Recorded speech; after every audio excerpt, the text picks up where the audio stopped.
ఈ రోజు అయితే మా పెద్దనాన్న ఇది పొగాకు తోటలకు వచ్చినాం. దీనివల్ల మీకు ఏమైనా బెనిఫిట్స్ ఉన్నాయా?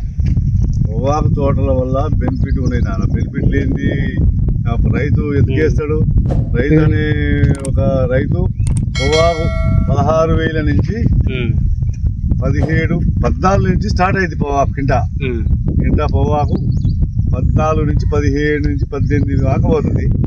అప్పుడు ఒక రైతు ఎకరానికి ఒక 10 క్వింటాలు పండేది అనుకో, అప్పుడు ఆ రైతుకు బెనిఫిట్ చాలా. ఒక ఎకరానికి 1 లక్ష కానీ 1,50,000 కానీ మిగులుతాయి. పెట్టుబడి బోరు కూడా 1,50,000 మిగులుతాయి. అది వర్షాకాలంలో పంట బాగా ఉంటుంది. వర్షాకాలంలో ఎప్పుడైనా ఆగస్టు 15 ఆగస్టు 20 తారీఖు నుంచి స్టార్ట్ చేయాలి పొగాకు. నేను వెనకకేసిన కాబట్టి నాకు అంత బెనిఫిట్ ఇంకా రాలేదు.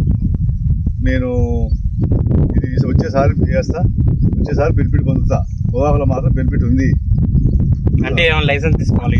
లైసెన్స్ ఏమి లేదు. గవర్నమెంట్ బయర్లు ఉంటారు, పొగాకు కొనుక్కపోతారు. మార్కెటే ఉంది దీనికి. సెంట్రల్ గవర్నమెంట్ మార్కెటే ఉంది దీనికి. సెంట్రల్ గవర్నమెంట్ నుంచి మార్కెట్ ఉంది.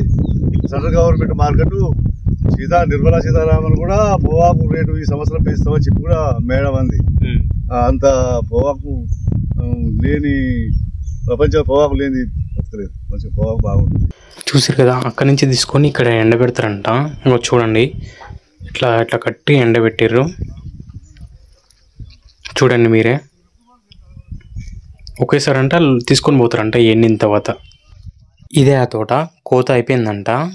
కోత అయిపోయిందంట. కోత అయిపోయిన తర్వాత ఇదంట పెండమట్టికి వేస్తారంట. ఎందుకంటే ఈ పెండపెట్టి మన పొలాల్లో పోసుకున్నాం కదా, పొలానికి చాలా బలం అంట. అందుకే ఇలాంటి అప్డేట్స్ మన ఛానల్లో డైలీ వస్తాయి. మన ఛానల్ని సబ్స్క్రైబ్ చేసుకోండి ఇప్పుడే. నెక్స్ట్ వీడియోలో మళ్ళీ కలుద్దాం.